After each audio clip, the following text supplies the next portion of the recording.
Hello, hello! Editing Kyla here, popping in at the top to drop a spoiler warning. We talk Squid Games for the first little bit of this episode, and while our guest Robbie and Kristen do not think they spoil it too much, I feel like some of our listeners might disagree. So this is a friendly warning that if you are not caught up on Squid Games, but you plan to be eventually, you may want to skip ahead to minute 18 if you want to avoid a few light spoilers, some discussion, and then one, I would say, semi-major spoiler. So go ahead and skip to minute 18 for our Spooktacular ghost stories. We went with a little bit more of a lighthearted theme this episode because Kristen and I were both on vacation.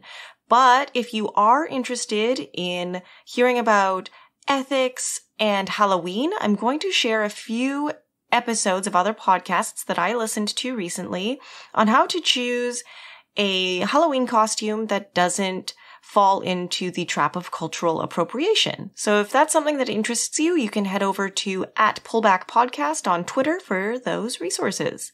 For now, though, enjoy this episode.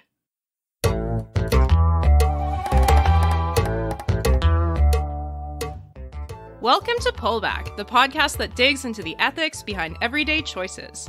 I'm Kristen Pugh, and I'm here with Kyla Hewson. Hello. And this episode, we are joined by Robert Miller, climate activist extraordinaire. And we're going to be discussing a special Halloween topic today. Today, we have each prepared a scary story, which I understand none of ours are really that scary, but we tried, that is based on real-life capitalism. So I think we may have interpreted it in different ways. I'm excited to see what we came up with. Yeah, it was a pretty broad homework assignment, and I was like, I always interpret homework assignments differently than Kristen does, which says something about me as a student and her as a teacher, maybe. I texted you guys and I was like, this is not going to be clear enough, but then you were all like, yeah, let's do it. I was like, I guess they understand what we're doing. This isn't for grades. Who cares? Hell yeah. And it's also probably relevant that we are all in the same city for once. So yeah, we are we're actually person. recording this in person. Yeah, I That's can right. see I you really guys. buried the lead here. Yeah, there you go. We are having, I don't know, I think the Halloween doesn't have to necessarily be scary as long as it's sort of spooky or creepy or, I don't know, kind of terrifying. 3 different households in the same room. That's pretty scary, honestly. I love it. Yeah, so yes, we're all together. The only other episode that we have been in the same room, Kristen and I, was for pets. Woo. And we received a lot of really positive feedback on that. They're the energy was different. And I'm like, well, I should hope so. We also wanted to wrap in addition to the sort of horrors of anti-capitalism stories we wrote ourselves, we'd be somewhat remiss if we didn't talk about the horror of capitalism and Squid Game. Because that is very current to when we are recording it. I watched it yesterday, binge watching it over Thanksgiving. I'm going to watch it next week. I'm so excited, you guys. Okay, but you can spoil it a little bit. Go on. We'll try and do a spoiler-free review and talk about some of the cool concepts of it. Kristen made sure to note in our pre-episode chat that she started watching Squid Game before it was cool. Yeah, first time ever. I am always late to the bandwagon on television, so... I don't know, I had really weird dreams while I was watching that show. Okay, so your review then. Yeah. Part of it as well is, I hope no one is shocked to find out that this is not Game of Thrones and the main character obviously survives. The only spoiler that I think I need to give. Oh, no. Because it actually, tracks fairly well with it also resembles, it does resemble Game of Thrones, however, in the just, catastrophic fall-off right at the end. I found that the show just, gets better, exponentially. So, the first couple episodes are kind of slow. I think it's interesting because those games are a lot of just, there are a lot of people in the games, yes. And most of them are not people you're ever going to meet, and they eventually just need to get killed off in order for the actual, drama and interpersonal stuff to take center stage. And so, yeah, you get a first slow couple episodes that are, the most gory and just, slaughter happy. And then you get into, the actual, interpersonal drama between the characters as they make these choices about how to survive in the Squid Game. And it gets really, really, really good up until, episode 8, which I was like, man, this is amazing. And then the final episode was just garbage. Oh no! I thought it was fine. They're clearly setting it up for another season, so... Yeah, but like the B plot ended with the most like overwrought see you in season 2 I have ever seen. I'm gonna love it. All of the like big twists and villain reveals, I was just like, man, that was a big letdown. I'm disappointed by that. I'm so excited. I really want one of those sparkly animal masks. That's my main contribution. Maybe that's gonna be my Halloween costume. Ooh, yeah. I don't know what we're gonna. Kristen's gonna be in Vancouver for Halloween, so the pressure's on to like make plans. I think I might dress up as one of my cats. Makes sense. For my Halloween prep, I am carving jack-o'-lanterns out of clay. So I'm gonna make a couple of those. You're getting pretty good at clay working. Thank you. Yeah. But yeah, one of the other reasons that I didn't like the final episode is probably like a more broader critique of a lot of anti-capitalist media and literature, which is just that like it doesn't the little guy propose can't a way take out. it down. Yeah. But it's not even that. Like the main character ends the games having learned absolutely nothing. Like all of these people die. He has all of these like deep emotional moments with these other people who he murders, or he doesn't even. Yeah, even worse. This and would then, be a like, spoiler, but I also think it's assumed from the premise. Oh yeah, no, I've seen Hunger Yeah. Games. It's fine. I get it. The main character is obviously the one who survives. But yeah, he learns nothing. Like he exits all of this like deeply emotional process where other characters have great development arcs where we like see them change and grow as people Before they're ruthlessly murdered. Yes, oh, good. But like the main character just doesn't. He is the exact same useless guy at the beginning and at the end. I feel like that. And just a dick to his daughter. Yeah, just a deadbeat dad through and through. Okay, but hang on. Isn't that the most like capitalist like idea is that no matter what you do, you're always the same at the end if you win at capitalism? You're like just the worst. I don't know. I think it'll be interesting next season because maybe they'll get into themes of like contested politics or something. Or maybe it'll just be like Taken, where like one like rogue guy goes and like fights the system. I'm so excited to watch this. Yeah. I think the second season is... I don't know how I'm going to feel about it, because like based on all the like cliffhangers and big twists they did, I just don't trust them now. Well, hang on. Okay, so the real question though is, did you guys watch it dubbed or did you watch it with subtitles? Subtitles. Both. Yeah, I accidentally turned it on once and it was dubbed and I was like, what is this? I thought the dubbing was pretty good. But I've watched a few shows dubbed, so it's not like a thing that bothers me. I know it really bugs some people not hearing like the exact voices. Yeah, it really bothered me. Also, the best character is Ali, the likely illegal immigrant in the show. I don't know. I liked the chick from North Korea. She was cool. Yeah. North Korean defector was also pretty cool. Yeah. But yeah, also credit to some other people for pointing this out. One of the things that was interesting about like hearing about Squid Game from Koreans is that there are more examples of like the government covering up like massacres in South Korea. Because, you know, there was like a military dictatorship for several years after the war, and there were several cases where people were actually just like massacred and the government covered it up. And so just not to mention all the shit that happened under Japanese colonialism there. Yeah. And so similar to Parasite, where there are some things that are like, this is a very specifically Korean show that has just gotten wildly popular everywhere else. And so it's like those kinds of like government sponsored massacres are much more like present in people's minds, because that hasn't really like happened in North America as recently, or like as just sort of like random civilians. Like there's been lots of targeted racist violence in Canada and the US, but not just like... It's not the same as living under an autocracy and getting disappeared. Like, yeah, it's different. And even there was something else, even just like the minor spoiler, I guess, for some of the background to the main character, but like he was involved in a strike that was violently put down. In living memory, there hasn't been as many of those sort of like violently repressed strikes here in the West. But like, again, that's something that is much more present in the minds of people living in South Korea, because like those kind of violent repression of labor action does still happen. So Yeah, the other thing that I really liked, so CBC Frontburner did a thing on Squid Game recently.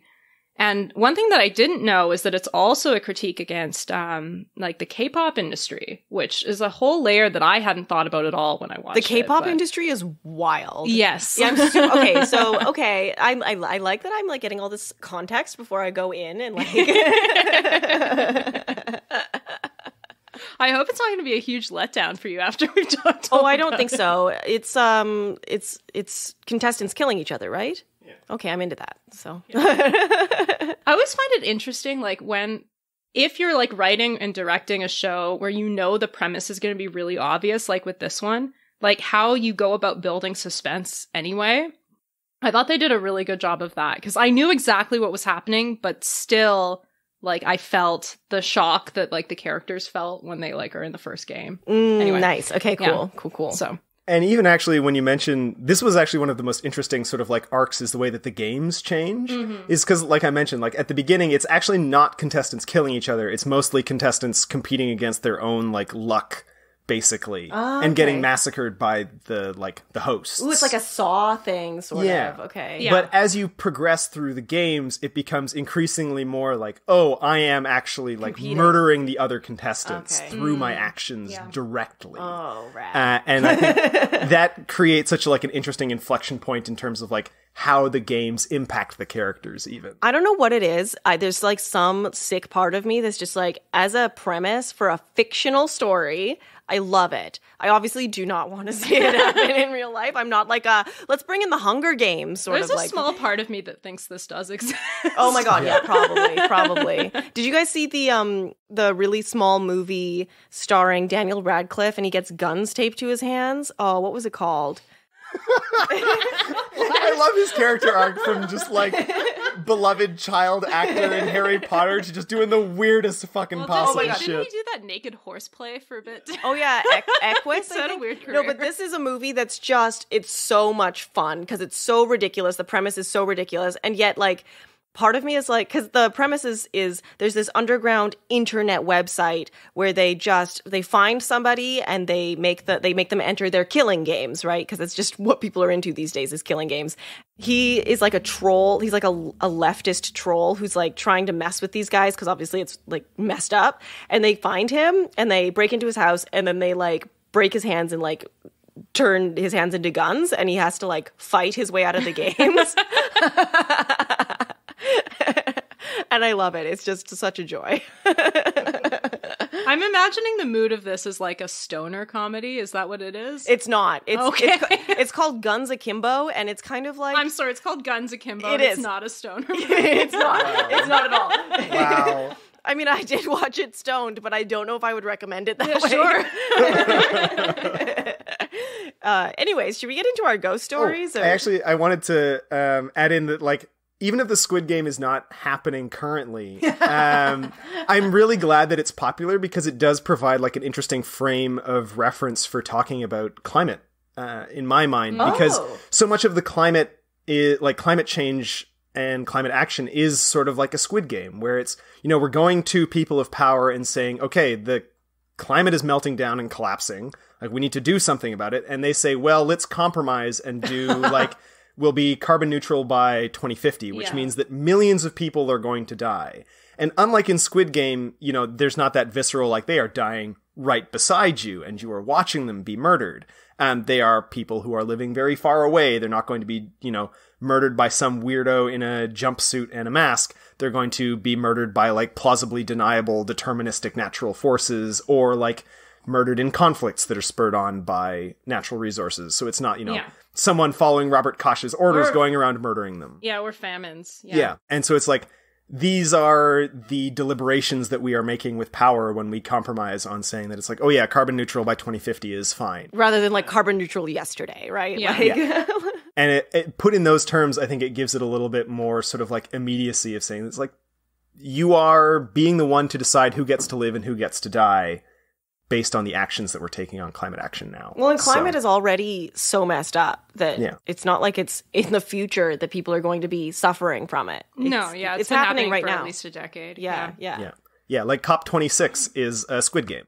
And it's just like, we are making decisions that are going to result in who lives and who dies. And what animal mask do you think Boris Johnson would pick? Boris Johnson would absolutely pick the lion mask. A nice blue lion mask. Yeah, I have one frivolous question about Squid Game before we move on. And that is, so the premise, Kyla, is that they're playing children's games. Oh. So if it were set in Canada, what children's games do you think they'd be playing? I don't know. The only children's game I can think of right now, because I recently got high and played it, was hopscotch. We were walking down the street. Amazing. We saw some hopscotch and we Googled the rules because I was like, it can't just be you jump down and then we played it because it was just right there. But I don't know how you would turn that into a murder game. So I mean, I think if you just hopped outside the line, you'd die. Ooh, Yeah. okay. Yeah. Or, you'd have to land on specific feet or do a specific movement to move from thing to thing. Yeah. For me, it would be Foursquare, which was a game I played a lot in elementary school. So it's you enter into the square of 4, and as you eliminate people, you move up into the king position, and then you try to stay in the king position as long as you can. And it's basically a little rally game. So you have a ball of some kind that you have to throw into their square, and the person needs to catch it, because if it bounces in their square and then bounces out, they die. So yeah, it would be an extremely good Squid Game, probably game 3 or 4, where you're getting into the really deliberate challenge of skill, murdering your other contestants. Nice. I've got 2. Okay. One is, I think the final game would be mini stick ball hockey. Oh yeah. I think that'd be really funny to watch. And I also think a high stakes game of Bop It. Do you guys remember that? Oh yeah. That's the memory Simon game sort of, right? Where Yeah, it's Bop It, Twist It, something. Yeah, Pass it. it's just this little electronic game where you have to remember the sequence that it happened in and then repeat it, right? Well, it calls it out and you have to right, as okay. quickly as you can. I can just imagine people fumbling now. They yeah. hear Bop It and they twist it and they die. That's the next person. Anyway. I mean, dodgeball is a little too on the nose, I think. Yes. Oh, it'd be so good though. I saw someone online also saying Stella Ella Ola, which I think is pretty good. Did you guys ever play that as a game? Remind me again, Stella Ella Ola. What? Clap, clap. Yeah, I don't know. It's the game where you're sitting in a circle and you. Oh yeah. What about Red Rover? Okay, now all of the kids. We didn't use words. We just said telephone, duck, duck, goose, duck, duck, goose. Yes, high stakes duck, duck, goose. Musical chairs. Oh, musical chairs. I think that'd be a great one for the last round. No, I feel that's a relatively that's a good middle round, because the final rounds have to be good 1v1 or small group versus small group for the final games. Yeah, they had tug of war as one of the games. So okay. Yeah. What does spelling bee make the cut? Oh no. Yeah, out of personal preference, debate. British parliamentary, obviously. Robbie said it somewhere. I'm gonna die. All right. Well, we've spent 20 minutes on Squid Game. Should we move on to? Yeah. Who wants to go first? I can go Don't first. everyone stand Mine up is at ready once. to go. Nice. Okay. Yeah. Excellent.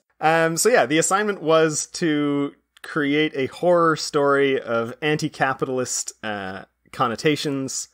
And we all interpreted that slightly differently. I think none of us are actually horror aficionados, so none of us picked anything that was genuinely scary. Yeah, sorry.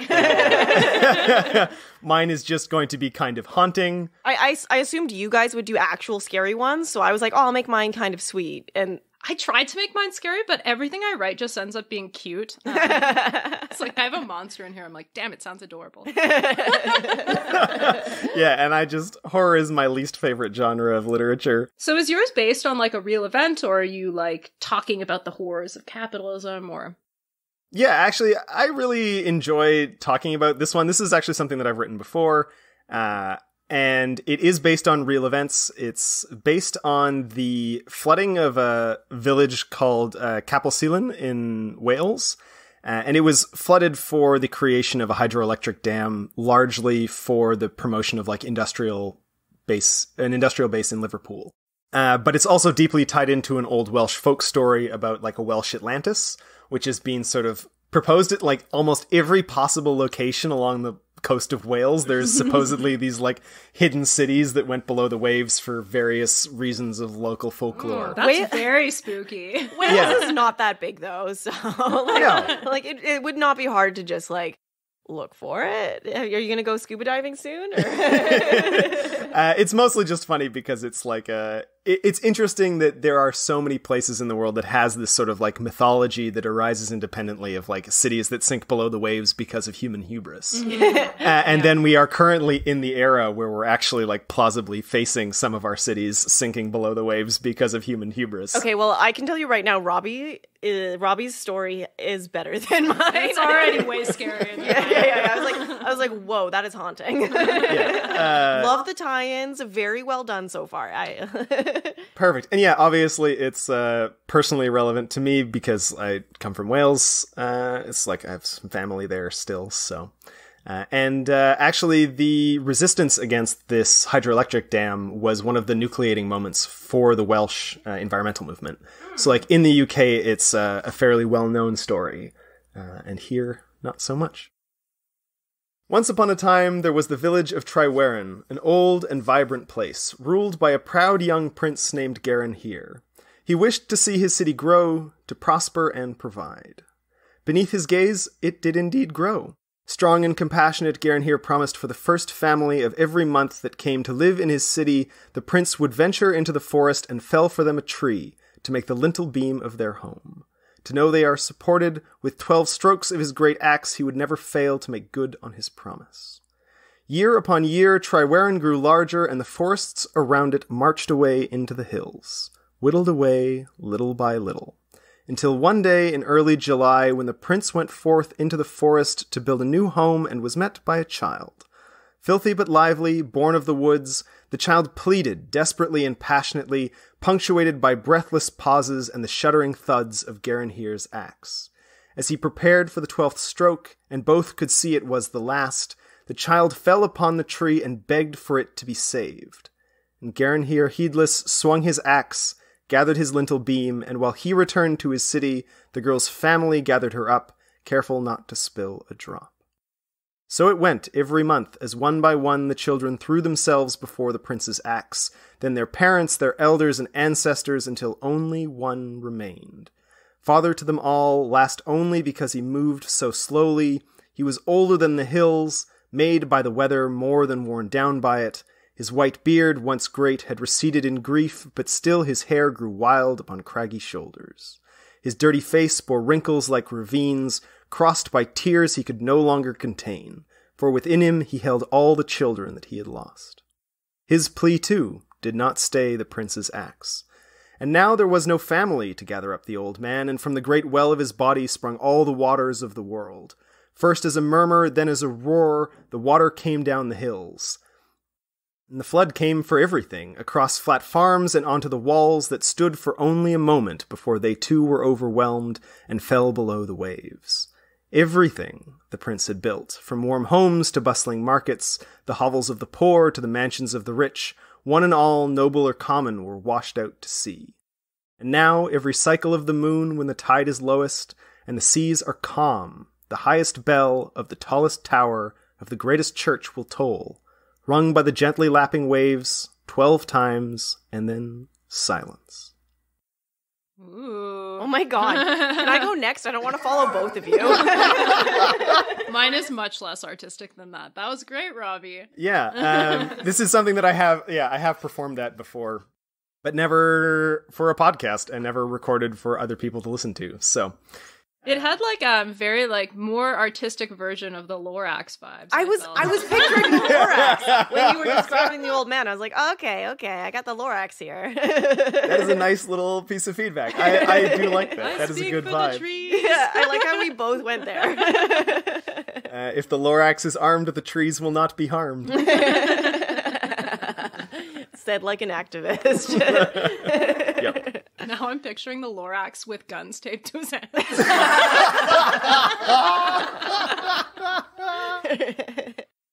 Excellent, Robbie. I wrote mine at midnight last night after brainstorming for 5 minutes, so it's going to be a little different than yours. Okay, so this one is also ripped off of a story, not ripped off. Obviously, Robbie did a great job. Mine is straight ripped.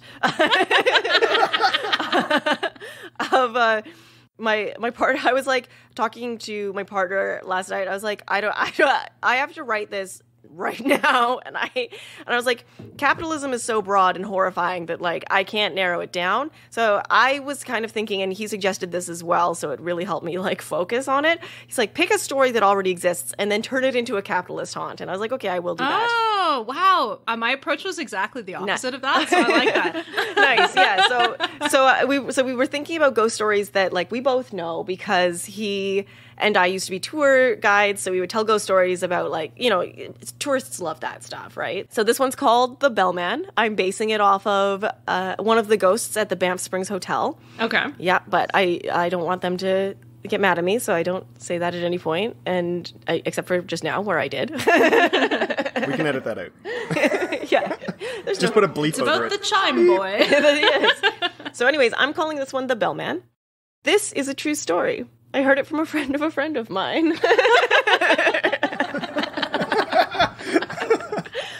They were driving along a mountain road late one night, and off in the distance ahead, they thought they saw eyes staring at them through the gloom. The passenger asked the driver to slow down, but as they did, click, the lights on their car went out. You gotta get that onomatopoeia in there. They slammed on the brakes just as the eyes rushed towards them. The car... Thank you. The car shook as though something huge was slamming into it, but their eyes hadn't adjusted to the dark, and all they saw was a huge, hairy black shape as it ran into the forest. It was a moose, I'm sorry. I don't want to spoil. I'm so bad at... What mooses... Do moose make sounds? Do mooses I was going to sounds? do a sound effect, but I was... That is not what a moose sounds like. I'm going to punch that into Google. What does the moose say? Thank you. I should have... I mean, it's scarier if I don't say what it is, but in my mind, moose are scary. That's the scariest thing I could think of, so... That is a real horror story. It just sounds like a haunted cow. That's what I was... That's the sound I was making. So straight up, if you type in what does the moose say, Google just has like an animal sounds library that you can just play from. Like, that's a guinea pig. Okay, I'll keep the moose ready to go for the next time we need a moose onomatopoeia. Okay, thank you. They had to climb out to check under the hood and see what was up with the lights, but as soon as they climbed out, they realized both tires on the passenger side of the car had been flattened by whatever raced past them. Cue the noise. Did the moose, like, have a shiv and get the... His antlers were just, like, really sharp. With no signal and nothing behind them for hours, they decide to walk up the road to see if they could find, to see what could be found nearby. After walking for what felt like hours, they came upon a gorgeous hotel, looking down on them from the edge of a cliff face on the other side of a small lake.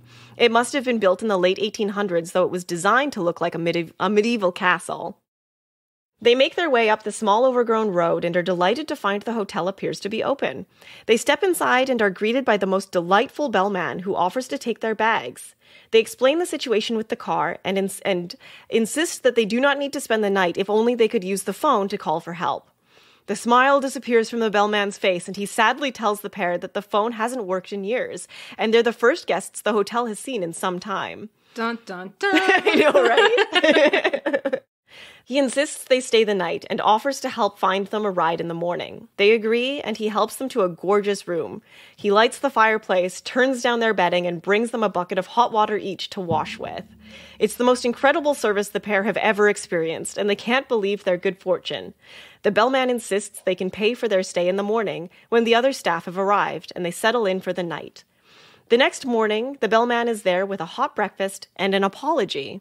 There was a rock slide up the road, and the other staff won't be joining them until it's been cleared. He explains that this happens from time to time, and the road should open in just a few hours. It never occurs to the guests to ask how he knows this with no working phone and no visitors. They stay in the hotel most of the day, the bellman looking after their every need and keeping them up to date on the road closure. It goes on into the night, and then again the next day, the bellman looking after them and giving them the same update on the road, still closed. After the third day, the pair decide to fix the car themselves, promising the Bellman that they would come straight back to settle their bill, whether the car was repairable or not. The Bellman seemed disappointed by this, but waved them off with a sad smile. Once they had returned to their car, the pair were astonished to see that the tires weren't flat at all. They must have imagined it. The vehicle starts right away and the lights are working, so they start moving up the road. They make it to a nearby town and are amazed that the roadwork seems to have completely vanished. They pull over to get some cash to leave with the Bellman for his trouble and for the use of the rooms. But before they head out, they realize they don't recall exactly how to get back to the hotel. So they step into the local pub to ask the bartender, who doesn't seem to know what hotel they're talking about. The more they explain their story, the more baffled he becomes. Finally, he explains that there used to be an old hotel overlooking a sheer cliff, but that it had fallen into disrepair long ago when the new owner decided to sit on the property and watch the value grow rather than make use of the space. I was wondering when capitalism was going to enter. We do all hate an absentee landlord. He used to say, the Bellman used to stay at the hotel the bartender used to stay at the hotel when he was a child, and he recalled a wonderful Bellman, the only staff member kept on the payroll after the hotel shut down. He stayed on because he had nowhere else to go and was paying down a huge medical bill for his recent heart surgery. But one night there was a rock slide on the cliff beneath the hotel, and the whole thing slid into the lake below. The visitors thought perhaps someone had repaired the castle, and the barman was simply exhibiting a flair for the dramatic. They got directions and headed out to the hotel. When they arrived, they were shocked to see it was exactly as the barman had explained. Only some of the foundation remained. The rest had clearly disappeared into the lake below years ago. Some say the Bellman is still there, serving his guests as they come in order to pay down his huge medical bills. Bravo, very nice. Thank you. I do like that we have accidentally, with absolutely no preparation whatsoever,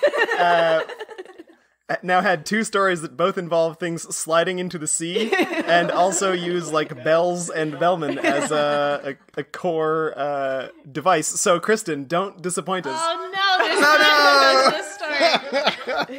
All right, I'm not going to give you guys context till after because I think you'll be able to figure out what the story is about. My story is called The Robber Barons.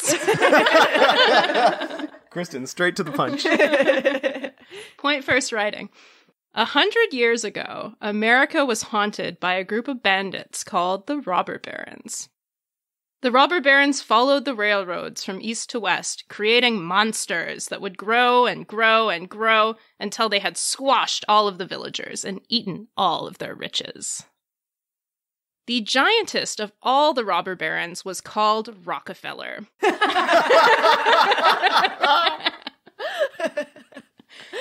Rockefeller started out like many of us, living in a quiet home on a quiet street. He wanted to create a creature that could be his companion and find him food. One day, Rockefeller had worked hard enough to create his little monster. He called him Standard, because this little monster was short and reliable. Rockefeller and his little monster had a nice life together. Standard would hunt animals at night, and during the day, they would travel from town to town meeting new people. But then something happened one day. Rockefeller and his monster were traveling through Ohio when they saw a group of people huddled in a field nearby. "Let's go see what all the fuss is about, Standard," Rockefeller said to his monster. I have no idea if that's what he sounds like. It's a good impression. I'm pretty sure it's bang on. Yeah. When they got closer, they could see that the townsfolk were huddled around a hole in the ground, and it was spurting some kind of black goo. "Well, this is sure a strange sight," said Rockefeller. Just then, Standard bounded forward and gobbled up the goo, and when he did, something incredible happened. He grew 10 feet tall. After that, Standard was always hungry for more oil. He and Rockefeller searched all over the world for more and more and more oil to gobble. Standard got bigger and bigger and bigger until he could knock over buildings with the swish of his tail. Until he could swim across oceans in a single night. The townspeople would protest when Standard got to town. But Standard was too big and too hungry to listen. Some townsfolk even sent their own monsters to fight Standard. But Standard would just eat and eat and eat all the monsters up. When Standard arrived in a new town, they say that you could hear the footsteps echo all around you like thunder. You had one choice then, run or be crushed. The people would run and run as far as they could to avoid getting crushed by Standard's giant paws. The lucky ones survived, but they had nothing. Eventually, the people got fed up with Standard. They decided to work together to battle the monstropoly that he had become. So they took out all of their axes and all of their swords, and they cut Standard into 34 pieces so he could never trample the people again. But, to everybody's shock, the pieces morphed into their own monsters. And this time, they were meaner and more difficult to chop. They still stalk the land. And, if you listen really carefully, you might just be able to hear the stomp, stomp, stomp of one of them coming for you. Yeah, okay, so was that too subtle? Fantastic. No. that was too scary. No, but you adapted my, okay, so I can never remember the name of that scary story that you adapted. What's it called again? Taily-po. Taily-po. That is the scariest campfire story, bar none. So Taily-po, I don't know if you guys, do you want to like quickly just describe what Taily-po is? Because like it's so scary. Yeah, it kind of feels like a fever dream to me, but my understanding is it's like this creature that's like scary and it gets killed, but it stalks around the night going, Taily-po, Taily-po, I want my Taily-po. Yeah, because the guy who lives in a cabin by himself naturally cuts off a creature's tail or something. Yes, and that's what happens. Yeah, and then he comes hunting for it. That's right. We got it together.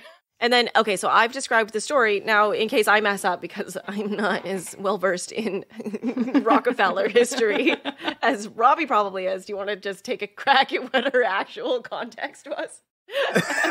I actually really like that as like a way to like turn the story of the robber barons into like a story for children. It's like it's an antitrust fairy tale. I really enjoy that. Oh, man. Hearty laughs all around. That was hilarious. Yeah. Well, I think we did pretty well with our stories. Yeah, I think so. Very different interpretations, but they were all great. Yeah, we got a nice spread of traditional ghost story, moral tale for children, and folklore. Yeah, that's true, actually. We all came at this with...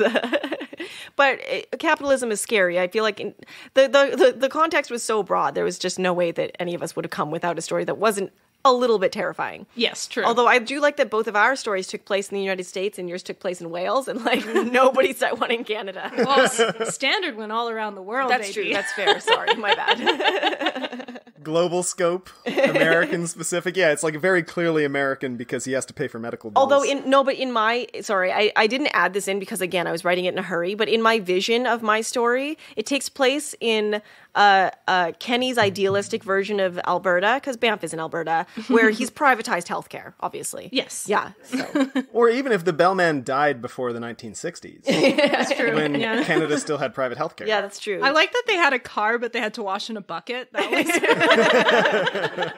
Yeah, clearly nothing is wrong. Why does this hotel not have running water? I know. I was like, this is a ghost hotel they're staying in, so like it's not going to have any running water or power. So. Extremely rustic.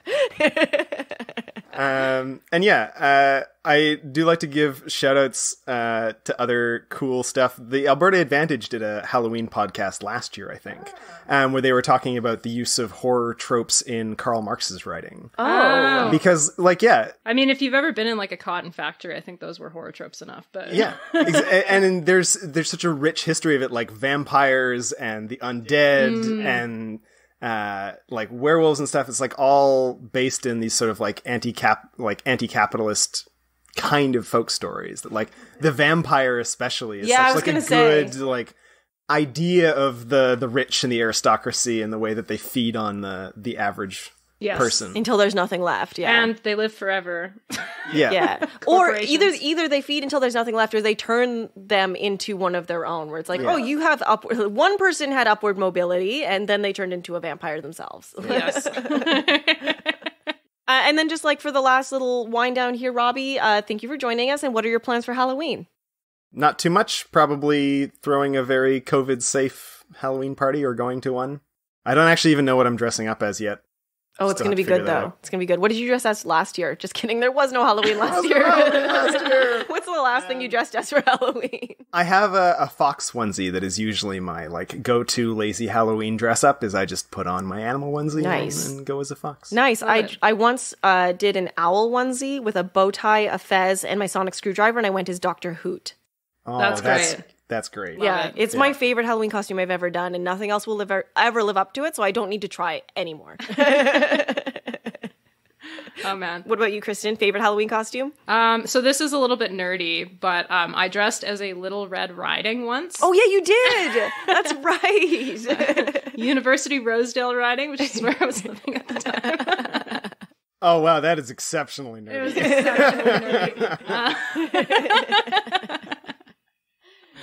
But I'm very proud of it. I was also quite infamously, during my master's, text from Hillary Clinton, so that was good. Okay, so the bar is high for you. Yeah, I think I'm just going to dress as a judge, though, because I bought this coat that I thought I would like, but it's, too baggy, but it looks pretty close to judge's robes. So, nice. Yeah.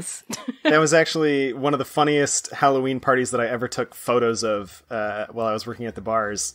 Was a group of law students who all came. It was a group of 9 of them, and so they dressed up as the Supreme Court. That's amazing. It was solid. My favorite group costume that I've ever done was the Many Faces of Tobias Funke, which was pretty good. But I was a Nalrapist Tobias, and that was very hard to explain to people that didn't know Arrested Development. This is a group costume that only works when you're standing next to everyone else. Yes, absolutely. Excellent. Well, does anyone else have anything they want to say before we wind down? Happy Halloween. Happy Halloween. Thank you for listening, everyone, and we'll catch you on the next one.